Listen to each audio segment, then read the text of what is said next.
Boa tarde. Vamos dar continuidade ao curso de Eletrocardiologia do INCOR, sendo que o tema de hoje da nossa aula é sobre a interpretação do eletroinfantil.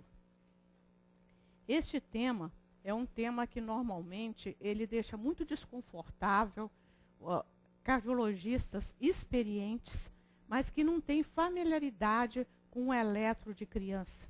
Mas eu vou procurar dar as bases que facilitam a interpretação do eletroinfantil. E como a segunda-feira, nós começamos a aula pela discussão de casos, nós começaremos também hoje pela discussão de casos e a doutora Cristiana vai me ajudar. Bom dia a todos. Vamos começar então com o caso de uma criança assintomática que veio para a consulta para avaliação cardiovascular. Temos então MS, 4 anos, feminino. Lembrando que sempre ao avaliarmos eletros devemos seguir uma sistematização, começando pela idade, seguindo posteriormente pelo ritmo, pela duração, a morfologia do QRS, pela voltagem, a onda Q e a repolarização da onda T. Então, neste eletro nós temos uma frequência em torno de 60 batimentos por minuto, ritmo. Nós temos a presença da onda P em D1, D2, D3 e AVF, sendo positivo em D1 e ADF. O que nós podemos observar, então, que temos um eixo da onda P normal, um ritmo, então, sinusal, e ao avaliarmos a derivação de D2 longo, observamos que existe uma irregularidade do QRS. Portanto, nós temos uma arritmia sinusal. A duração da onda P seguindo, nós temos uma duração de 0,04 segundos, o intervalo de PR de torno de 140 milissegundos ou 0,14 segundos, a amplitude da onda P em torno de 0,5 milímetro. Eixo do QRS. Nós temos um QRS sempre perseguido da onda P, temos um QRS estreito, com uma duração de torno de 0,06 segundos. Ele é positivo em D1, é positivo em D2, D3 e AVF, sendo que em D3 ele é praticamente isodifásico, o que nos leva a um eixo a mais 30 graus. Onda Q. Podemos observar uma pequena onda Q em D5. A onda T, na análise da repolarização, observamos que ela é negativa em V1, em V2 e plus-minus em V3. Muito bem. É um eletro de uma criança. Qual é a dificuldade nossa em interpretarmos o eletro de criança?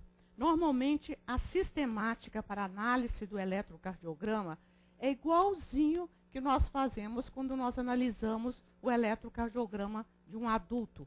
Como disse a doutora Cristiana, nós seguimos aquele roteiro do ritmo, o intervalo PR, nós vemos a morfologia e a duração da P em D2, principalmente, em V1.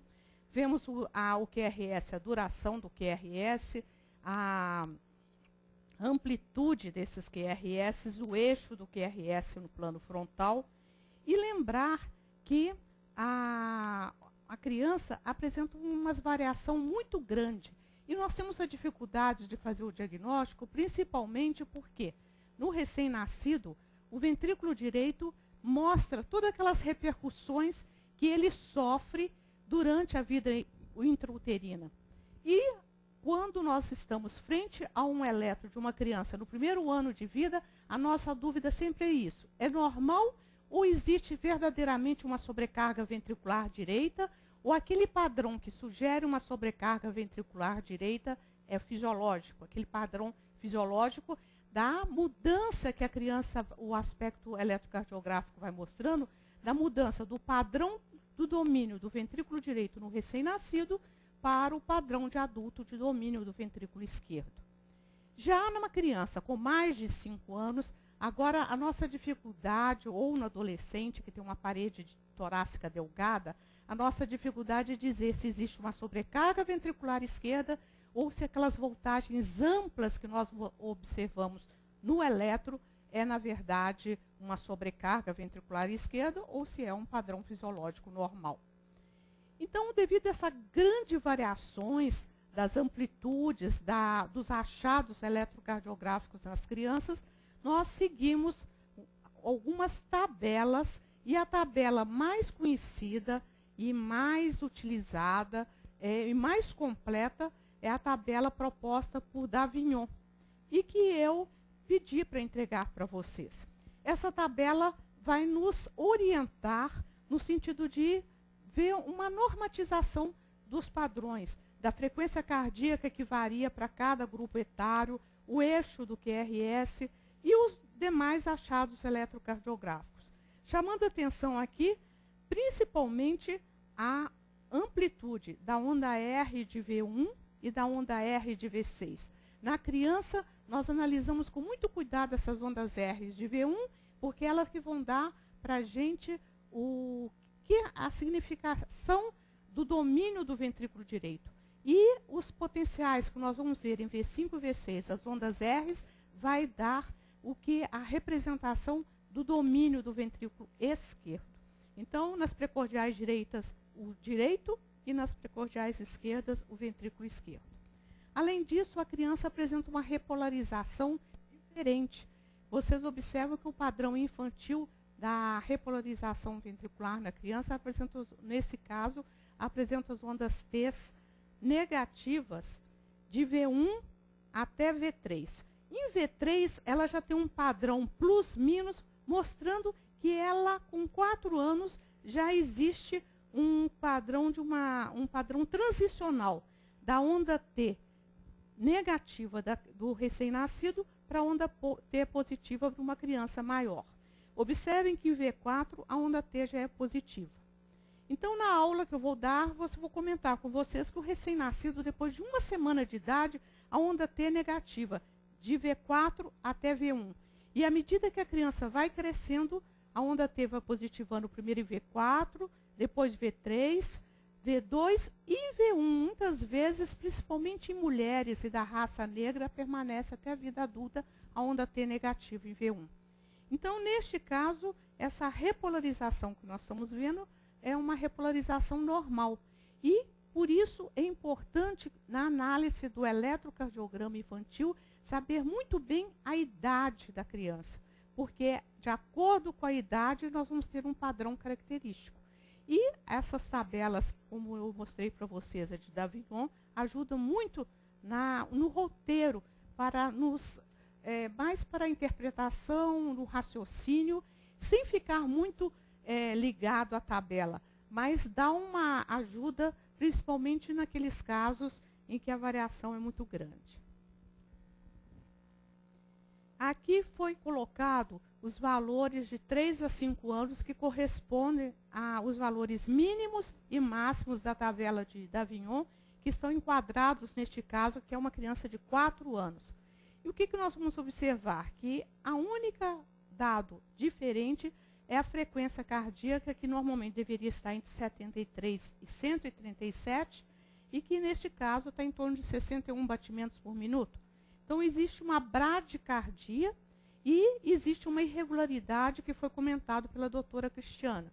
Então, nós temos uma bradiarritmia sinusal, que é um dado muito frequente em criança, muito relacionado com a respiração. Então, concluindo aspectos do eletro, nós temos, então, uma bradiarritmia sinusal, ondas R's amplas em V1, ondas T negativas em V1 e V2 e plus-minus em V3. O ECG normal. Muito bem. Então, eu quis trazer esse caso de uma criança normal, só para mostrar a sistemática que a gente faz para analisar o eletro da criança. Lembrar que é igualzinho de adulto. Da mesma maneira, as arritmias na criança, tanto o mecanismo quanto a interpretação, é igualzinho o de um eletro de um paciente adulto. O que vai variar é os achados eletrocardiográficos devido àquilo que eu falei, as repercussões que o ventrículo direito sofre na vida intrauterina e depois, à medida que a criança vai crescendo, essa mudança do padrão de um VD para o padrão do ventrículo esquerdo que nós encontramos no indivíduo adulto. Alguém quer fazer algum comentário? Paulo?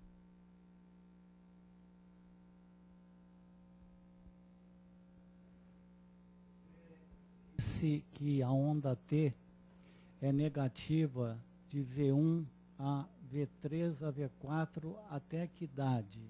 Ah, eu falei que a partir de uma semana de vida. E agora, depois, ela vai positivando à medida que a criança vai crescendo. você tem alguma informação de quando ela torna-se positiva? Em que derivação? Nas derivações precordiais, geralmente V4 a V6. Por que eu estou dizendo isto? Porque nós temos hoje, e com frequência, uma doença, que não é o momento de falar, mas eu vou citá-la, que é uma doença chamada miocárdio não compactado, em que o sinal mais importante para reconhecê-la, entre outros, é a presença de ondas T negativas, não nas precordiais direitas, V1, V2, V3, mas nas precordiais esquerdas. Então, é esse dado que nós precisamos conhecer bem para não confundirmos, na eventualidade de encontrarmos T negativos de V4 a V6, com essa entidade chamada miocárdio não compactado. É isso que eu queria colaborar com você. Normalmente, as alterações da repolarização nas precordiais esquerdas ajudam muito para a gente fazer o diagnóstico, principalmente no caso de uma sobrecarga ventricular esquerda, porque é sempre patológico. A criança tem a alteração da repolarização padrão infantil, a onda T negativa nas precordiais direitas.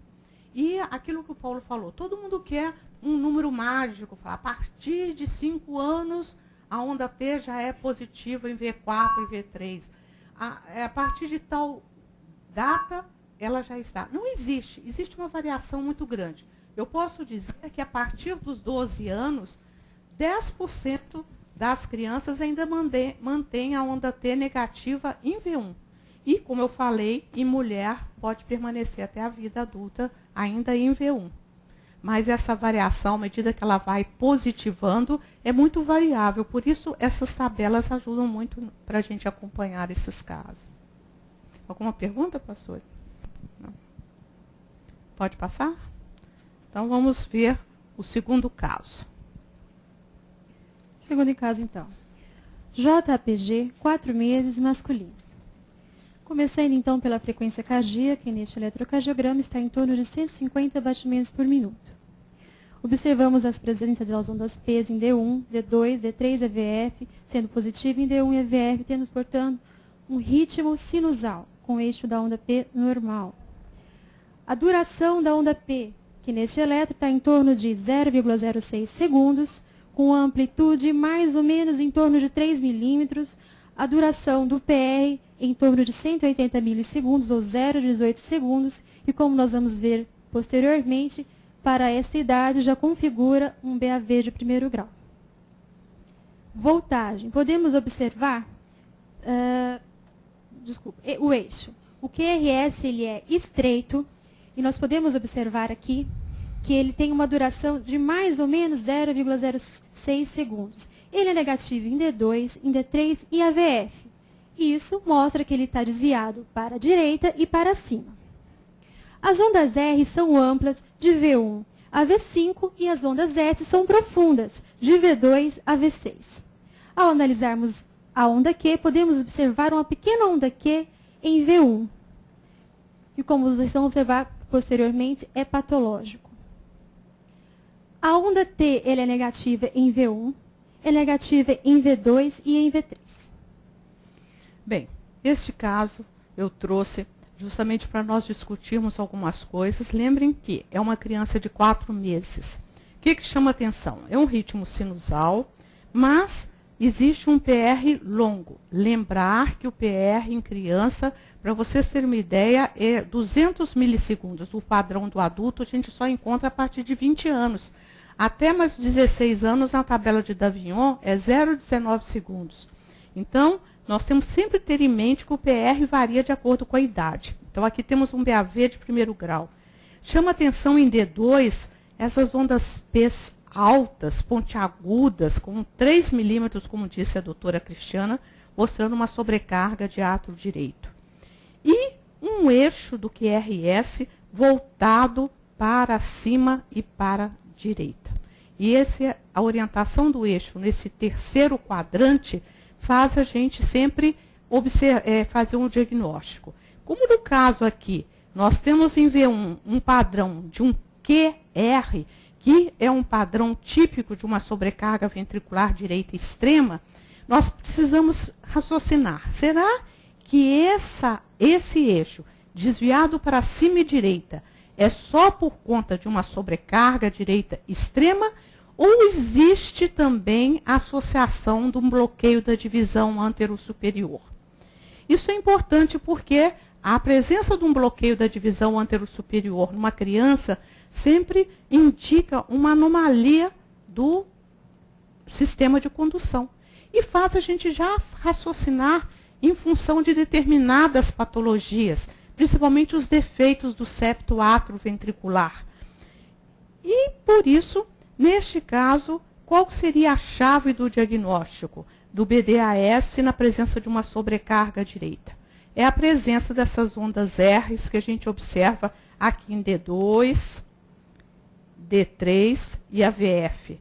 Essas ondas R's iniciais indicam que nós podemos pensar um bloqueio da divisão antero-superior. Porque se fosse só sobrecarga ventricular direita, nós teríamos um início para cima. Nós teríamos Q em D2, D3 e AVF. Então, essas primeiras porções do QRS nas derivações inferiores ajudam muito no diagnóstico do BDAS. Além da sobrecarga ventricular direita, nós observamos que para uma sobrecarga ventricular direita extrema, como mostra aqui, existem muitos potenciais em V5 e V6, R's grandes em V5, R grande em V6, mostrando também que existe um ventrículo esquerdo importante. Porque se fosse só uma sobrecarga ventricular direita, nós teríamos um R pequeno e não teríamos esse R tão proeminente em V5 e V6. Então, além da sobrecarga atrial direita, do bloqueio AV de primeiro grau, do bloqueio da divisão antero-superior, nós temos também uma sobrecarga biventricular. O exame de escolha para nós tirarmos a dúvida e confirmarmos com certeza que existe um bloqueio da divisão antero-superior é o vetocardiograma.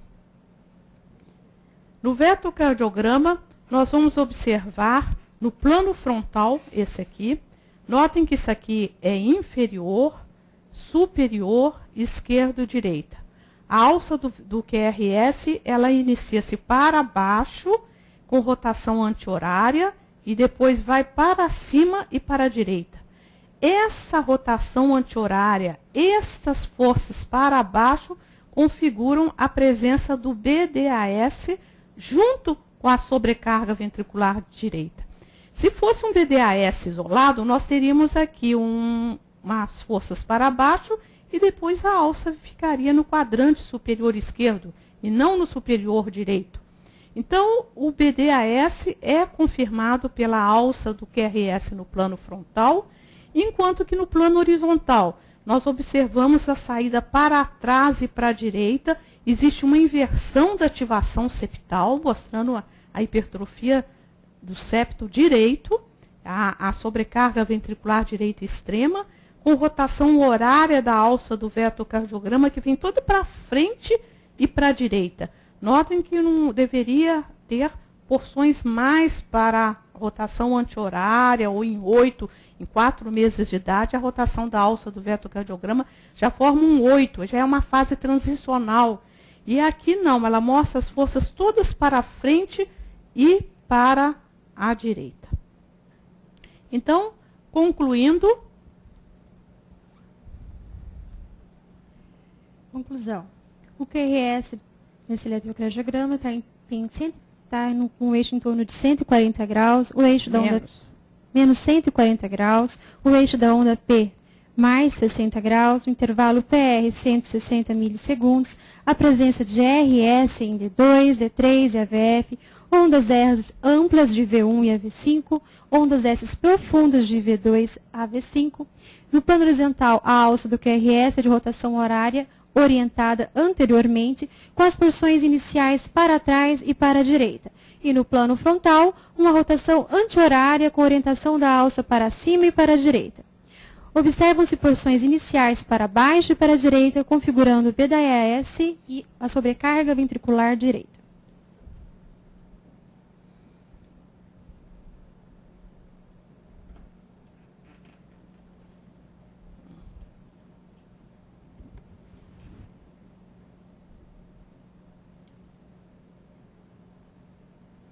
Ele está voltando, é para ir para frente. Certo. Conclusão. Um bloqueio atrioventricular de primeiro grau, uma sobrecarga do átrio direito, uma sobrecarga biventricular com predomínio da sobrecarga ventricular direita, um bloqueio divisional antissuperior do ramo esquerdo.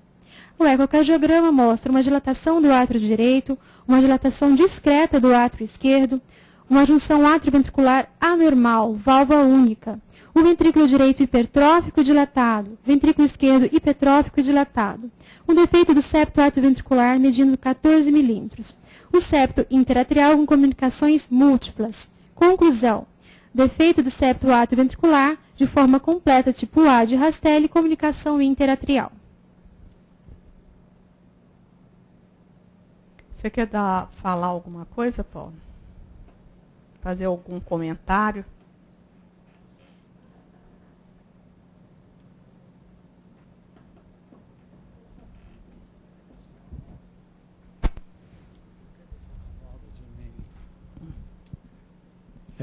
Eu só queria aproveitar o momento, a oportunidade para nós lembrarmos um pouquinho o que é onda P congenitale e onda P pulmonale, como diferenciá-las. A onda P congenitale corresponde a uma onda P em D2 maior que em D3, como nós podemos observar nesse traçado. Caso contrário, se ela for menor em D2 e maior em D3, trata-se de uma onda P pulmonale, devido à posição do coração, que é mais horizontal na situação de um problema pulmonar. Alguém mais quer comentar, Américo? Lembrar também que esse diagnóstico do BDAS, na presença de uma sobrecarga direita, é muito importante para o diagnóstico, principalmente antigamente, quando a gente não tinha tantos recursos do ecocardiograma, porque existe associação de determinadas patologias, por exemplo, tetralogia de Fallot com um defeito do septo atrioventricular. E esse diagnóstico, a presença do BDAS faz a gente raciocinar em função dessa associação no Fallot com a presença do BDAS, com o defeito do septo atrioventricular. Obrigada. Bem, então nós, como eu falei no início, o tema da nossa aula é sobre a interpretação do eletrocardiograma infantil, um tema que assusta muitos cardiologistas experientes que não têm tanta familiaridade com um eletro de criança. Mas se nós lembrarmos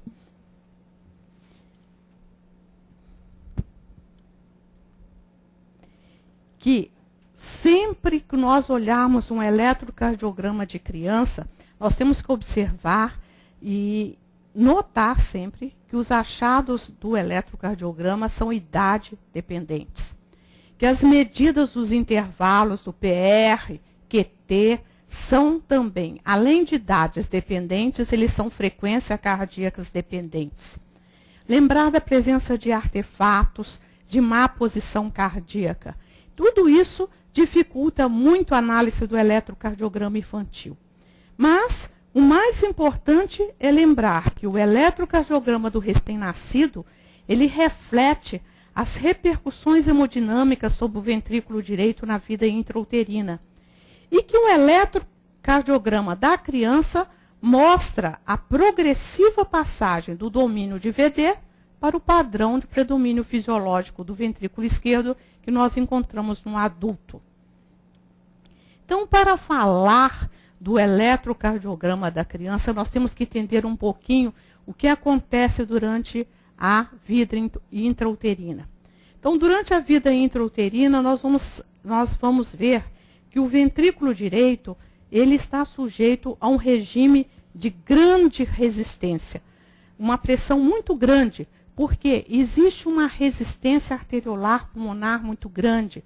Os vasos pulmonares apresentam uma hipertrofia da sua camada média, existe uma luz estreita, e esse aumento dessa hipertensão arterial pulmonar faz com que o ventrículo direito apresente, a partir da 32ª semana de gestação, ele tem um peso e um tamanho maior do que o ventrículo esquerdo. E nós sabemos também que o sangue que vem pela artéria umbilical e que chega ao átrio direito, ele vai passar preferencialmente, esse sangue oxigenado, para o átrio esquerdo através do forame oval. E também nós vamos ver que o ventrículo direito, além de mandar sangue para a circulação pulmonar, ele manda sangue através do canal arterial para a aorta descendente. Então, nós temos, durante a vida intrauterina, o ventrículo direito sujeito a um regime de alta pressão e o ventrículo esquerdo ligado à circulação sistêmica, que é a circulação aqui placentária, com regime de baixa pressão. Com isso, o ventrículo direito paulatinamente vai crescendo e ficando com um peso maior e uma massa maior do que o ventrículo esquerdo. Ao nascer, o que acontece? Nós vamos ter, com a primeira respiração, as arteríolas pulmonares se abrem e cai bruscamente a resistência no território pulmonar. O que vai acontecer também? Nós vamos ter um aumento do retorno venoso aqui no átrio esquerdo, fazendo com que haja um fechamento fisiológico do forame oval.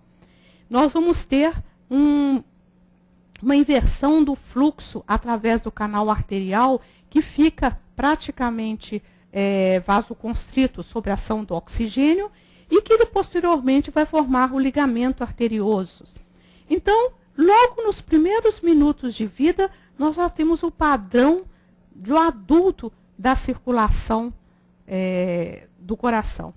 E vamos ver que o ventrículo direito, nessa ocasião, ele está já ainda continua com uma resistência aumentada, mas logo nas primeiras horas a pressão na aorta já aumenta bastante. E o fato das arteríolas pulmonares ter aquela vasodilatação, cai muito a pressão no território pulmonar. Mas o domínio do ventrículo esquerdo, ele vai só se completar a partir do primeiro mês de vida, no final do período que a gente chama neonatal. Por isso, nós temos que considerar o eletrocardiograma da criança em 2 períodos. Primeiro, um eletrocardiograma do recém-nascido, do período neonatal, que vai desde o nascimento até o 30º dia de vida. E depois o eletrocardiograma na primeira infância. O eletrocardiograma no período neonatal, ele reflete ainda aquela sobrecarga fisiológica imposta ao ventrículo direito. No recém-nascido a termo, o que nós vamos ter? Como existe essa sobrecarga fisiológica do ventrículo direito, nós temos um desvio do eixo acentuado para a direita, além de mais 180 graus. As ondas R's em V1 são altas, sendo que maior que 10 milímetros nós podemos pensar numa sobrecarga ventricular direita verdadeira. Ondas S profundas em V6. A relação do R sobre o S em V1 é maior que 1. E notamos no plano frontal complexos QRS de baixa voltagem. E observar que a onda T, nas primeiras 48 horas, ela pode ser positiva em V1, sugerindo, e após 48 horas, sugere sobrecarga ventricular direita. Então, no início, nas primeiras 48 horas, a presença dessa onda T positiva em V1 indica uma sobrecarga relativa do ventrículo direito nesse grupo etário. Aqui um exemplo de um eletro de uma criança com 24 horas. Observem o extremo desvio do eixo para a direita, com um padrão R pequeno e S grande em D1. E observe a presença das ondas R's grandes aqui em V1. E em V5 e V6, a presença de uma R muito pequena. O que predomina é a onda S. Praticamente, o onda R de V5 e V6, que mostra as forças, os potenciais do ventrículo esquerdo, quase que não existe. Mostrando aqui um padrão de uma sobrecarga ventricular direita. E notem que a onda T é positiva nas primeiras 24 horas em V1. Observem que o padrão do eletrocardiograma que eu falei foi o eletrocardiograma de um recém-nascido a termo.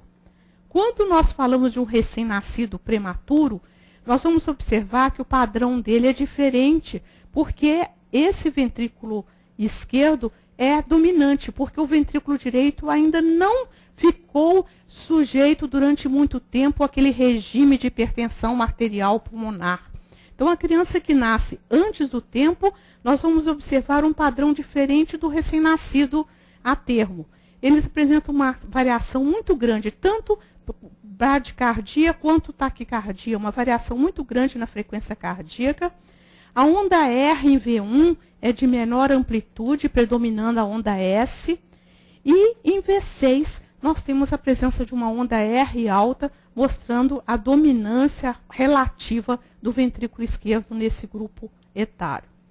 Então, essa criança prematura aqui, de 30 semanas, notem um padrão totalmente diferente. Nós não temos um eixo do QRS, ele não está voltado para a direita. Temos um padrão R pequeno e S grande, como se fosse um padrão de um adulto aqui em V1. E em V6, V5 e V6, a dominância dos potenciais esquerdos, mostrando aqui um ventrículo esquerdo ainda dominante em relação ao ventrículo direito. Então, o eletrocardiograma do recém-nascido, ele difere tanto de uma criança a termo, uma criança prematura com menor dominância do ventrículo direito e predomínio do ventrículo esquerdo, e numa criança hipermadura, nós podemos ter um padrão até lembrando uma sobrecarga ventricular extrema, tendo a presença daqueles QRs grandes em V1. No fim dos 30º dia de vida, nós já vamos observar que a criança apresenta um padrão de um R ainda amplo em V1, lembrando a presença importante de potenciais do ventrículo direito, mas nós já vamos observar que em V6 e em V5 e V6, notem que aqui é N sobre 2, a presença de grandes ondas R's, mostrando que quando chega no 30º dia de vida, o ventrículo esquerdo já apresenta, aqui neste caso, o mesmo tamanho que o ventrículo direito. E a partir daí, a partir do 30º dia, o ventrículo esquerdo vai adquirindo mais massa e fica com um tamanho bem maior do que o ventrículo direito.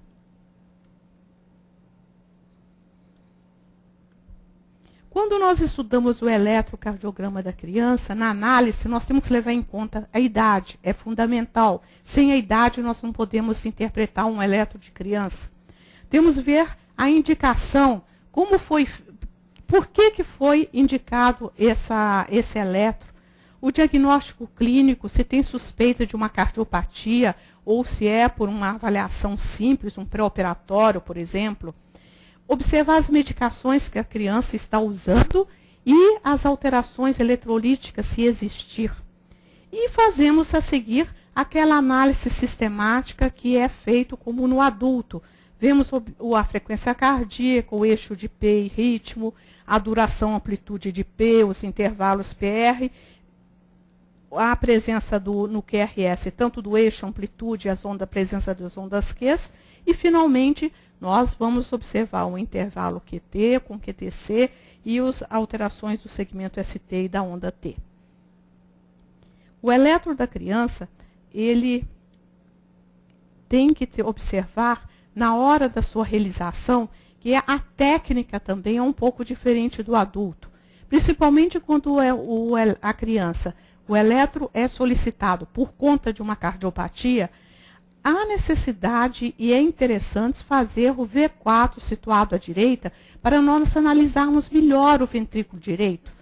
Se nós recebermos o pedido também pensando numa má posição cardíaca, há necessidade de se fazer as derivações convencionais e depois fazer o eletro com as precordiais direitas.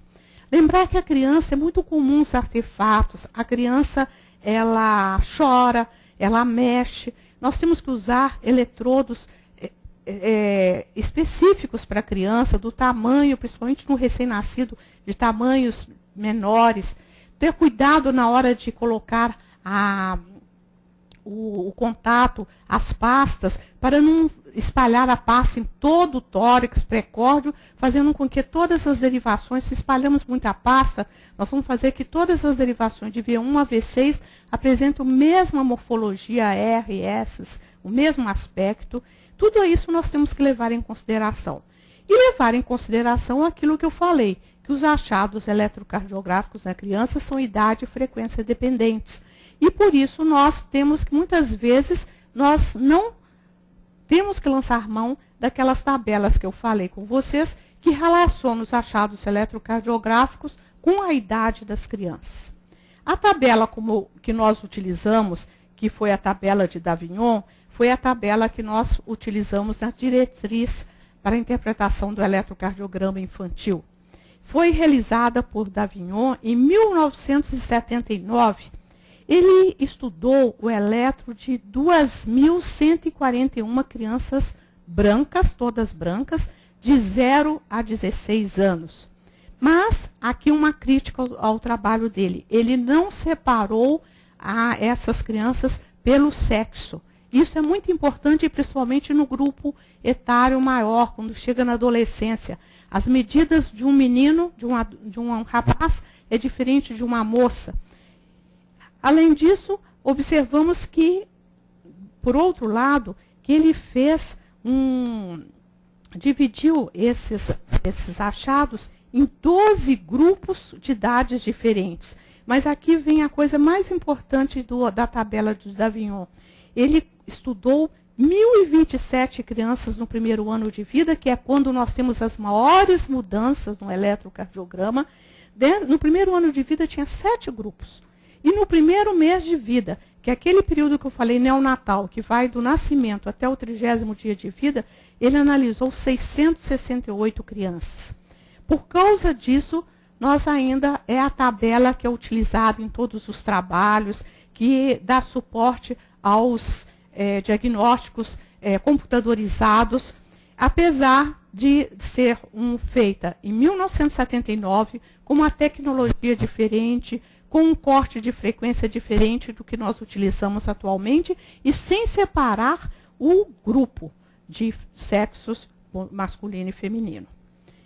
Então, com isso, outros autores começaram a fazer outras tabelas, analisando o eletro de criança normal. E a mais conhecida agora foi feita em 2000 por Rijbeck. Esse holandês estudou 1.912 crianças, também foi um número muito grande de crianças, de 11 dias a 16 anos. Só que ele viu, no primeiro ano de vida, 599 crianças e dividiu em 4 grupos. E o número de crianças, de recém-nascidos que ele analisou foi muito pequeno. Foram 44 crianças, que é o mês em que nós temos as maiores variações.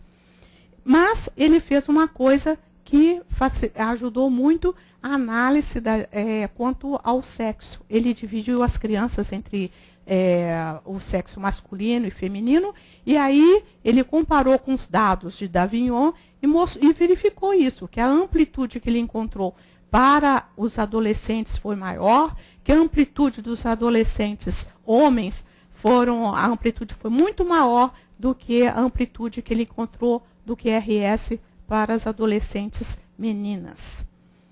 Por isso, essa tabela de Davignon ainda ela é utilizada, mas nós devemos sempre utilizá-la com cuidado, lembrar que foi feita por uma população totalmente diferente da nossa realidade, da nossa população.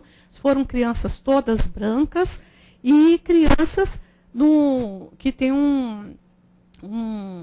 como eu falei, diferentes do que nós encontramos. Quando nós analisamos essas tabelas, nós temos que analisá-la com uma certa crítica. E aqui funciona muito a experiência de quem está dando o laudo do eletrocardiograma infantil. Então, aqui nós temos um quadro mostrando a tabela de Davignon adaptada. Nós temos vários grupos etários. E lembrar que quando nós analisamos essas grandes variações, principalmente de acordo com a frequência cardíaca, varia muito. O PR, como eu falei, varia de acordo com a idade. A duração do QRS em criança sempre é menor do que adulto, porque o peso do coração é menor. E observamos o que nós temos que ver na derivação V1. Presença da onda Q, ela é sempre ausente. Observem que é zero, quer dizer que existe a ausência da onda Q. A presença de onda Q sempre indica a patologia em V1. Observem a amplitude das ondas R's e S's de V1 e como também em V5 e V6.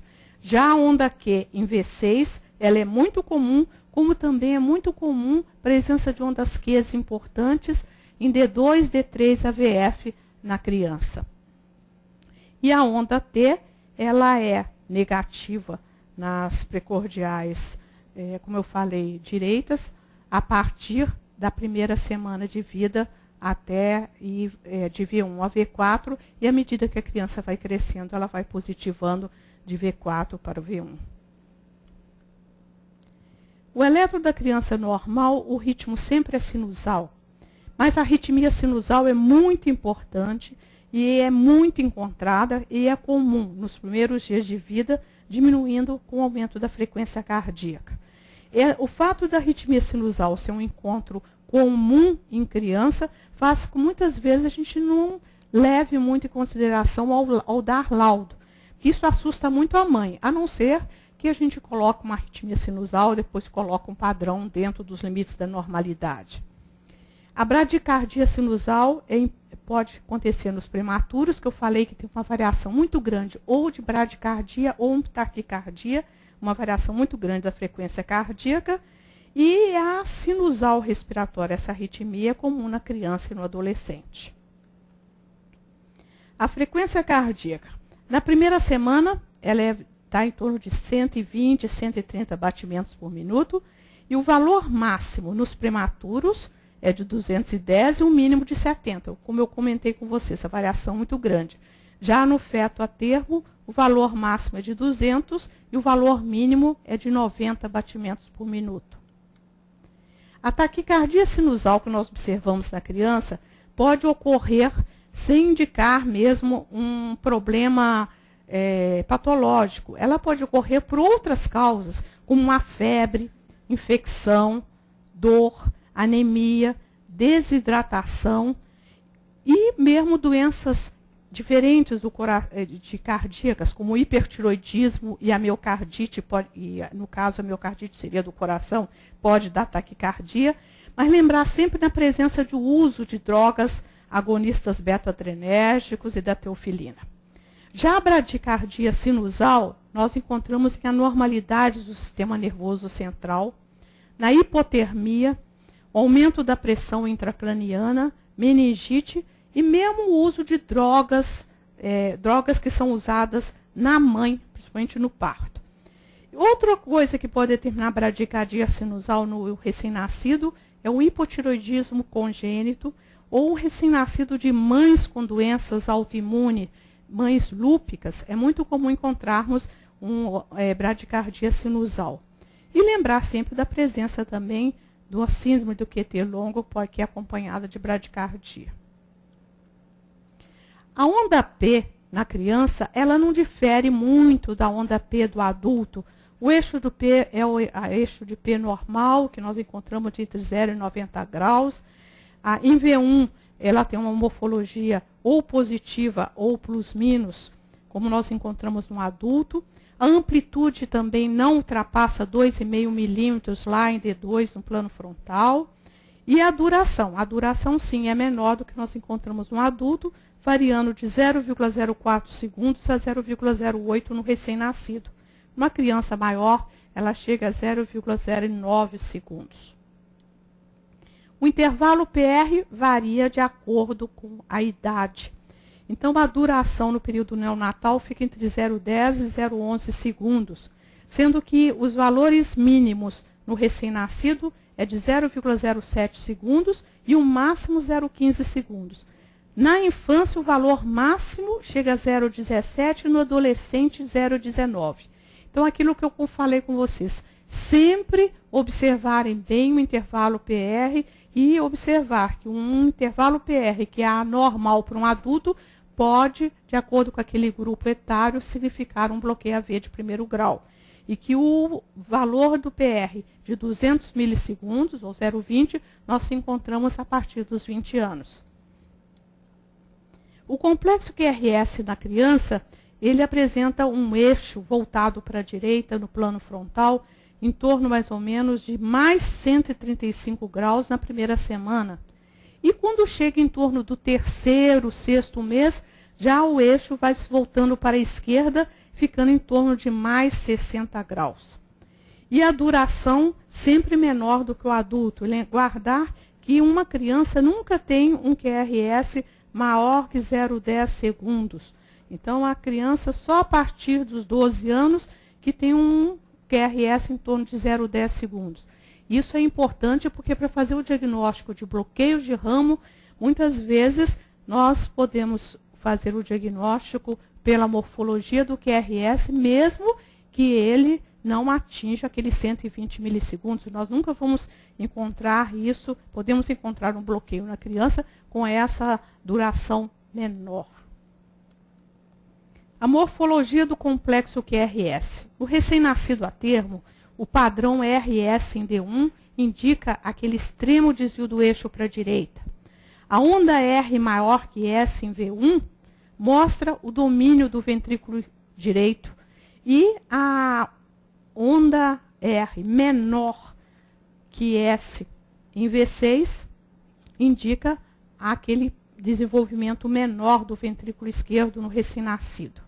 E aquilo que eu comentei, ondas Qs proeminentes em D2, D3 e AVF são frequentes na criança. Não se preocupe com a presença de ondas Qs proeminentes de grande amplitude nas derivações inferiores. Prematuro, como eu falei, existe um padrão de predomínio de ventrículo esquerdo, com R de V1 menor que S.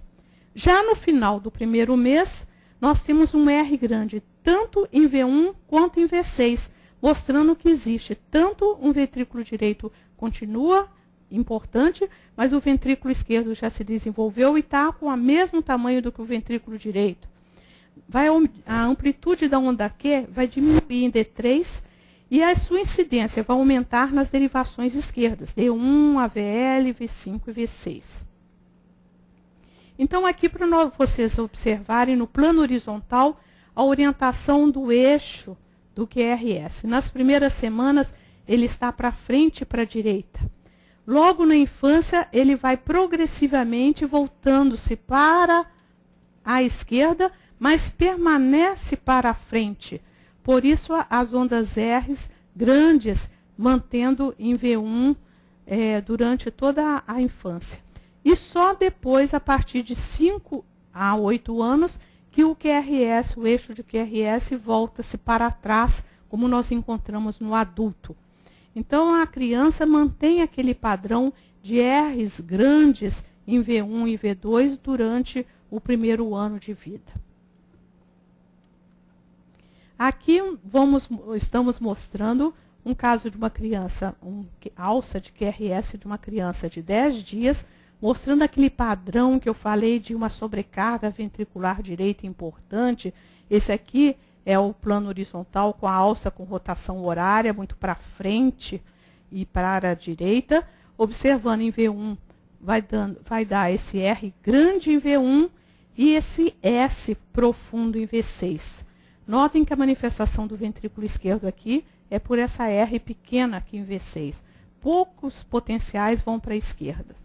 Com 6 meses, a alça do vetocardiograma já mostra essa transição em que nós vamos observar que o ventrículo esquerdo vai cada vez mais se desenvolvendo e ela passa a ter uma rotação em 8, com bastante forças para a esquerda e forças para a direita. Portanto, as ondas R de V1 são altas e de V6 também são altas, mostrando que existe o padrão, mostra aqui de ventrículo direito, e aqui um padrão de ventrículo esquerdo em V5 e V6. Quando chega aos 2 anos, nós já temos uma alça do QRS, lembrando do adulto com rotação anti-horária em toda a sua extensão, com forças ainda predominando para a frente, mas a orientação já é anti-horária em toda a extensão. Então, nós vamos ter aqui um R relativamente grande, mas predomina a onda S em V1, e em V5 e V6 mantém o padrão que nós encontramos de 6 meses do domínio do ventrículo esquerdo. Na onda T, ela apresenta uma característica especial na criança. No plano frontal, o recém-nascido está em torno de mais 75 graus. Mas o que chama a atenção é que nas primeiras horas de vida, a onda T pode ser negativa em D1. Ela pode estar voltada para a direita. Mas depois, logo ela volta-se para a frente e para a esquerda e ficando positiva em V1. E após a primeira semana, como eu falei, a onda T desvia-se para trás e esquerda, ficando negativa em V1, podendo essa negatividade estender-se até V4. Então, aqui nós temos o eixo da T no plano horizontal. Observem que nas primeiras horas, ela fica orientada para a frente. Pode ser tanto um pouquinho para a esquerda, quanto para a direita em alguns casos. Mais comum é para a frente e para a esquerda. Depois, o eixo do QRS volta-se para trás dentro de uma semana e nós vamos ter a onda T negativa de V1 até V4.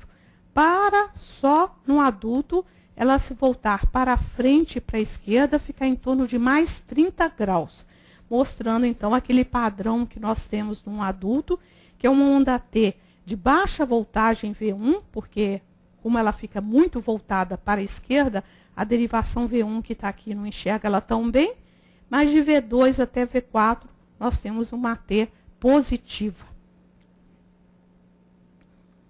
Aqui o padrão da onda T no primeiro dia, 24 horas, onda T positiva em V1. No segundo dia já está uma fase já transicional, para no quarto dia já ter o padrão normal da onda T negativa da criança. Este é o mesmo eletro mostrando a mesma criança com a evolução da onda T em V1. Observem aqui, ela bem positiva no primeiro dia, menos positiva no segundo dia e já negativa no quarto dia. Sendo que nos trabalhos de Davignon mostram que a partir da primeira semana ela já está negativa em V1, V2, V3 até V4.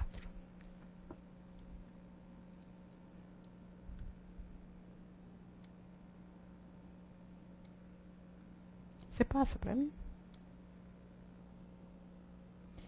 Uma criança com 8 meses, ela já tem aquele padrão que nós encontramos, um plano frontal de baixa voltagem, mas com R's amplas e S's amplas nas precordiais direitas, mostrando o padrão aqui da T. Com essa criança de 8 meses, ela já está com a T positiva em V4 e ela tem um aspecto transicional que a gente vê aqui em V3, mas é bem negativa a onda T em V2 e V1. Quanto ao intervalo QT, na criança, ele está, atualmente, é um dos motivos de maior preocupação, é a determinação do QTC na criança, justamente com a finalidade de fazermos o diagnóstico de uma doença congênita, genética, que é a síndrome do QT longo, e que sabe-se hoje que é responsável por muitas mortes súbitas de bebês, aquela morte no berço. Então, a Sociedade Europeia de Cardiologia, ela já chegou até a propor que todas as crianças devam fazer o eletro nos primeiros dias de vida e determinar o QT no primeiro mês de vida, justamente para nós tentarmos fazer o diagnóstico da síndrome de QT longo, justamente para prevenir essa morte súbita por arritmia ventricular letal que ocorre nessa síndrome. E observar que muitas vezes a criança pode ter um QT longo e o uso de determinadas medicações pode aumentar ainda mais o QT, levando a um quadro de morte súbita, principalmente o uso, que é muito comum, de drogas para refluxo.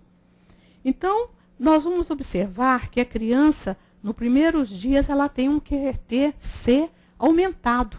Ela pode ter um QT-C superior a 440 milissegundos. E esse prolongamento fisiológico do QT-C ocorre até 2 meses de vida. Por isso, não basta fazer um eletro no primeiro mês. Se o QT-C está longo, nós temos que repeti-lo, porque esse QT-C ele vai diminuindo depois de 2 meses. E lembrar sempre da presença dos distúrbios eletrolíticos que podem determinar um aumento do QT-C, que é a hipocalcemia, hipopotassemia, hipomagnesemia.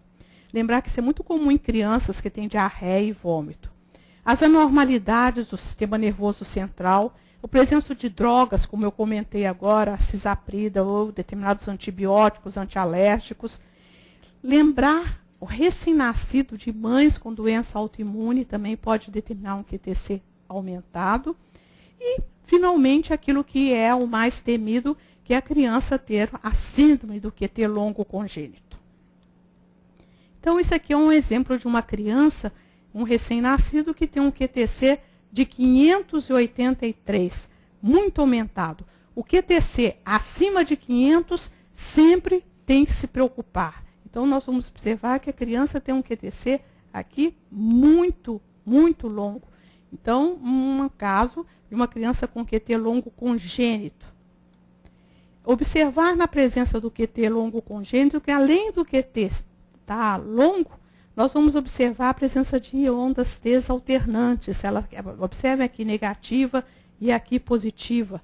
Então, é um quadro muito patognomônico dessa síndrome. E que pode levar a arritmias ventriculares letais, como uma taquicardia ventricular polimórfica. Daí a importância do estudo de determinar o QT-C nos recém-nascidos. O que não é uma coisa muito fácil de se fazer.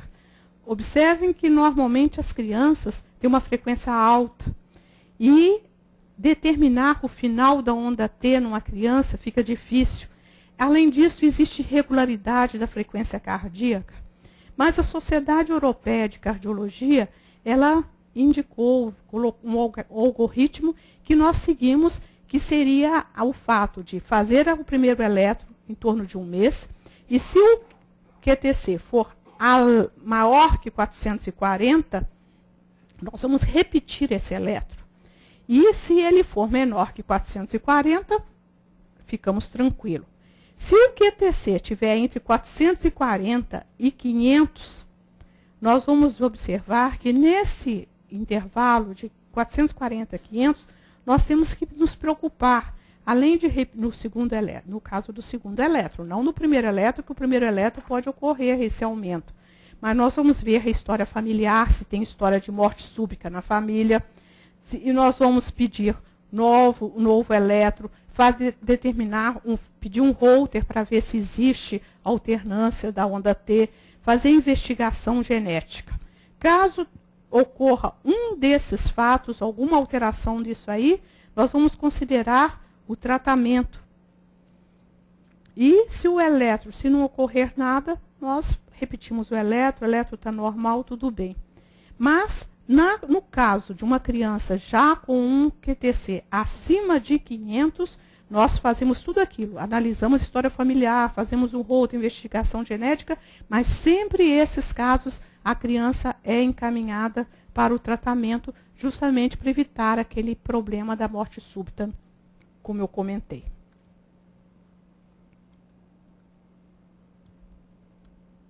Passa para mim.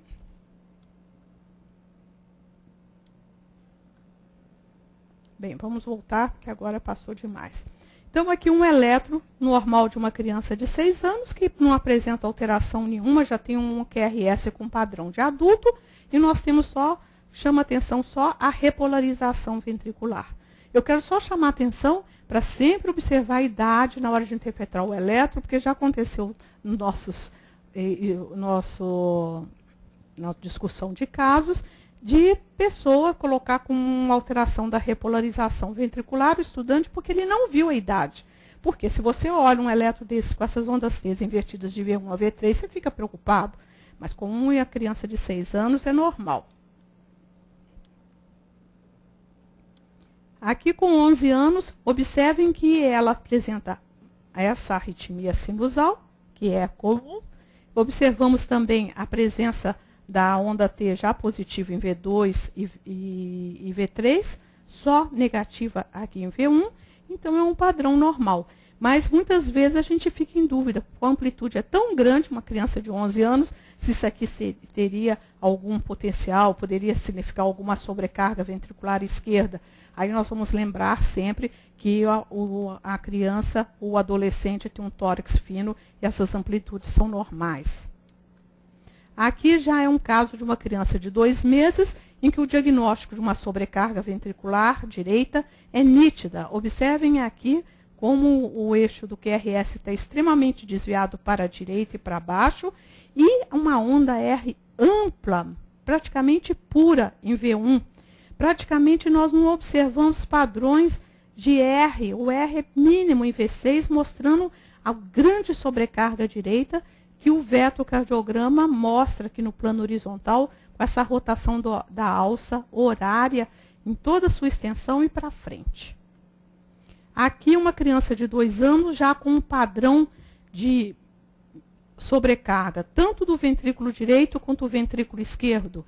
Observem que no QRS é difícil determinar o eixo é um pouco, os complexos muito isodifásicos no plano frontal, e nas precordiais, o R amplo, com onda T positiva, fala muito a favor da sobrecarga ventricular direita numa criança de 2 anos, mas ao mesmo tempo nós vamos observar a presença de um QR grande em V5, notem que aqui é N sobre 2, e um R grande em V6, mostrando a presença tanto de potenciais esquerdos quanto direitos, mostrando uma sobrecarga biventricular.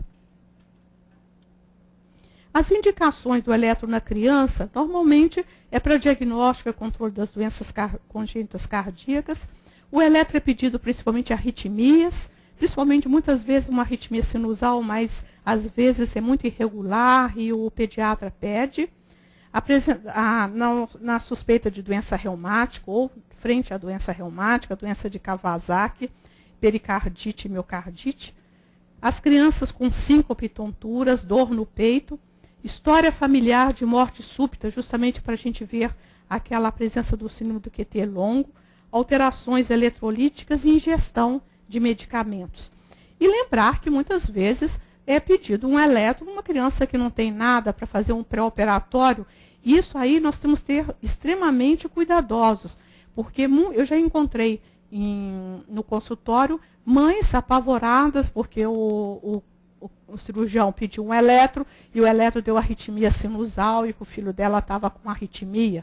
E o cirurgião não soube explicar para ela que aquilo era normal, mandou ela para o cardiologista, ela chegou apavorada. Então, nós temos sempre ter em mente o que pode acontecer nesse caso e lembrar que as crianças podem ter bradicardias, ritmos ectópicos atriais, às vezes uma bradicardia tão intensa que pode levar a uma dissociação atrioventricular. Lembrar que o sistema nervoso autônomo ainda está em maturação e muitas vezes nós encontramos um aumento do vago, levando a essas bradiarritmias.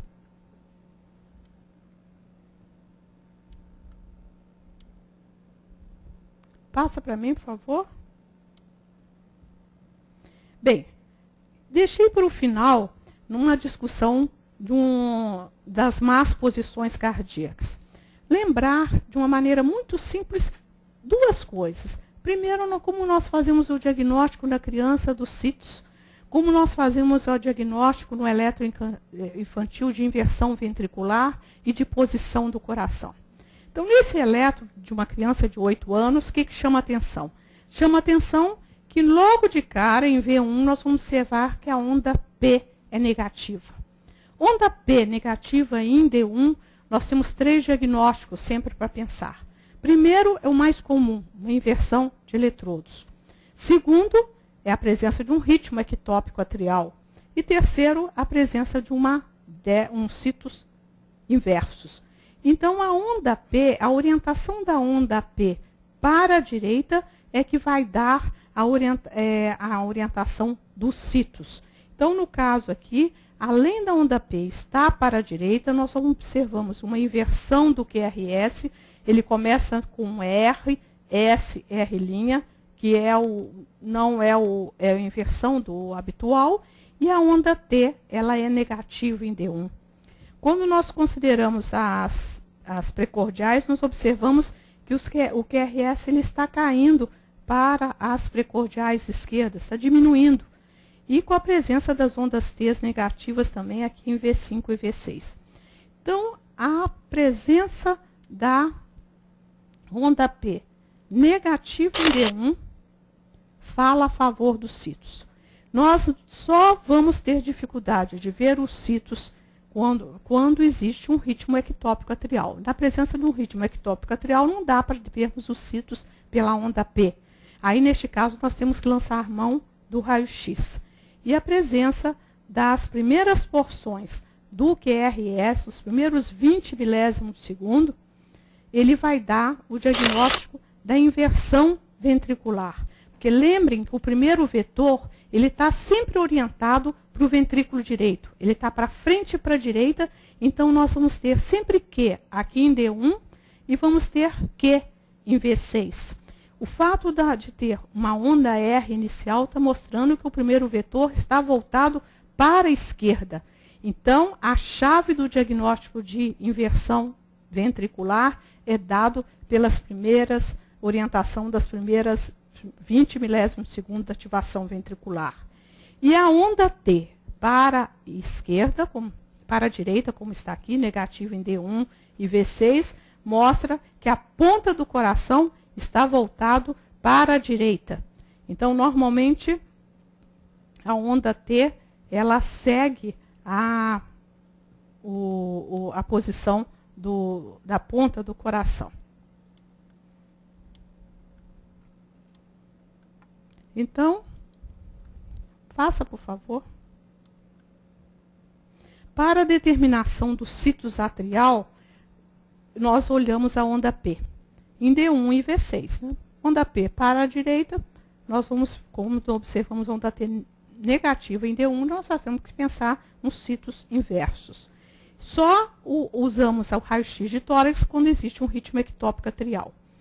E quando a orientação das câmaras ventriculares, é como eu falei, é dada pela orientação dos primeiros 20 milésimos da despolarização ventricular. Lembrando sempre que o primeiro vetor está orientado para a frente e para a direita. Então, quando nós temos Q em D1 e V6, os ventrículos estão em posição normal. Quando existe onda R inicial pequena em D1 e V6, existe uma inversão dos ventrículos. Próximo, passo, por favor.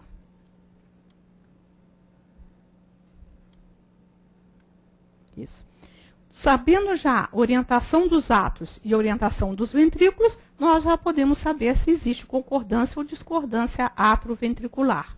E a posição cardíaca é dada pela orientação da T. Quando a T está voltada para a direita, nós temos destrocardia e para a esquerda, levocardia. Então, vamos analisar um eletro de uma criança de 6 anos. Observem que a onda P ela é positiva em D1. Então, é uma criança que apresenta citos sólidos. O QRS apresenta no início, aqui em D1, uma pequena onda R, como também em V6. Observamos que o eixo do QRS está voltado para cima e temos um R inicial em D2, D3 e AVF, seguido de um S profundo, temos um BDAS. Então, lembrar só que, neste caso, chama atenção não os citos, a onda P é normal. O que chama atenção é esse início do QRS, começando com a pequena onda R lá em D1. E também a onda T, ela é negativa em D1 e negativa em V6, mostrando que a ponta do coração está voltada para a direita. Então, Então, neste caso, aqui para um maior aumento, a derivação D1, mostrando o início começando com R. Aqui em V6 também mostrando o início com R, que é o contrário do normal.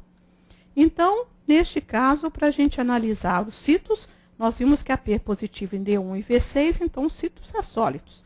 Mas existe uma inversão ventricular. O ventrículo esquerdo está situado à direita, porque existe um R em D1 e V6. Portanto, como nós sabemos a posição dos átrios dos ventrículos, nós observamos que a relação atroventricular é discordante. E a ponta do coração está voltada para a direita por causa da T negativa em D1 e V6.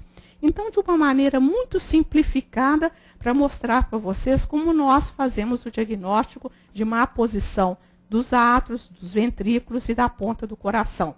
Concordo que, às vezes, isso torna-se difícil, principalmente quando existe associação de patologias, quando existe cirurgias, a criança já foi submetida a uma cirurgia, isso tudo pode complicar muito o diagnóstico.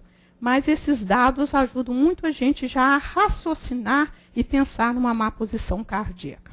Então, neste caso, nós temos uns citos sólidos com destrocardia, inversão ventricular, bloqueio divisional antero-superior e uma sobrecarga do ventrículo situado à esquerda. Aqui é o caso, é uma criança com CIV muscular, transposição corrigida dos grandes artérias, destrocardia, ainda tinha um defeito do septo atroventricular. Olha aqui a importância do BDAS e uma estenose pulmonar importante. E por último, quero mostrar para vocês. Pode passar? Próximo. Fala com ele passar para mim. É o exemplo do primeiro, aquela criança que eu mostrei para vocês, que tem uma destrocardia, uns citos inversos totais. Observem aqui no vetocardiograma, como nós temos no plano horizontal, a alça toda voltada para a direita. Olha o plano frontal, tudo voltado para a direita. Existe uma inversão do primeiro vetor, que está no lugar de sair para frente e para a direita, sai para frente e para a esquerda. Então, nós temos uma imagem espelho do que ocorre normalmente. Então, é isso que eu queria mostrar para vocês. E queria só lembrar para vocês que o diagnóstico, a interpretação do eletrocardiograma infantil não é nenhum bicho, nenhum bicho papão, nem nada de assustar. Se nós seguirmos um roteiro e sempre observar aquelas tabelas, observar os valores, lembrar que os achados eletrocardiográficos variam com o grupo etário, nós podemos chegar a um bom diagnóstico. Obrigada.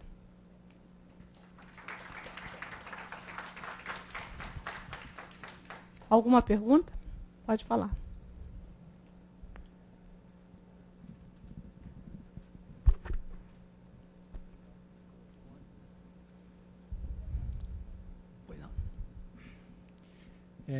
Existe algumas razões pelas quais a doutora Nancy explicou muito bem na sua aula, e está de parabéns, né?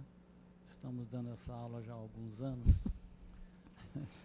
que justifica o porquê, por exemplo, para não prolongar muito, o desvio do eixo elétrico inicialmente para frente, para a esquerda e para frente no plano horizontal, depois para trás e depois novamente ele toma a sua posição definitiva.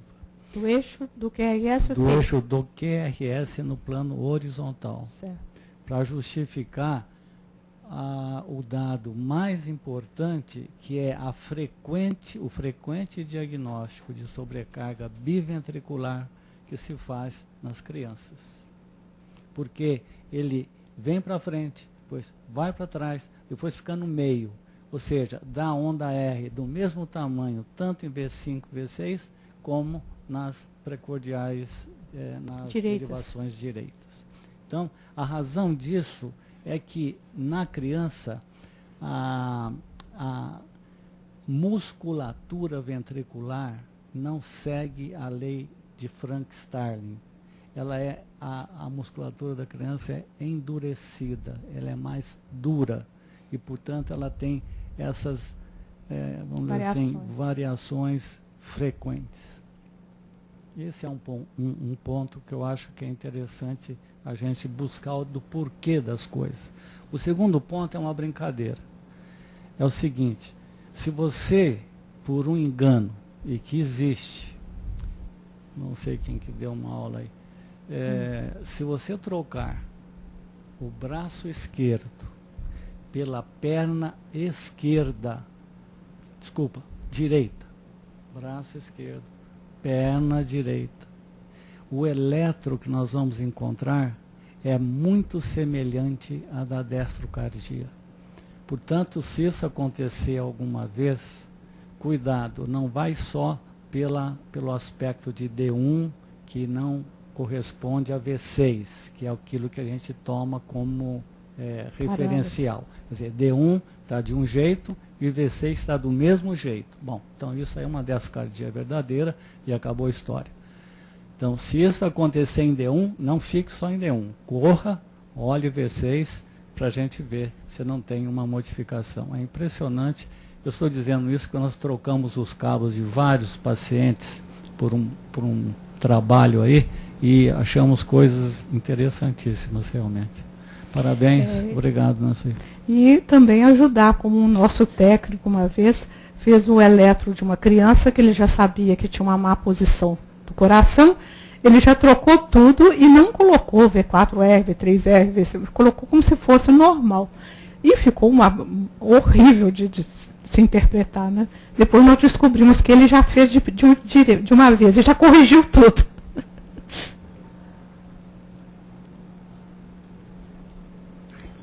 Alguma pergunta?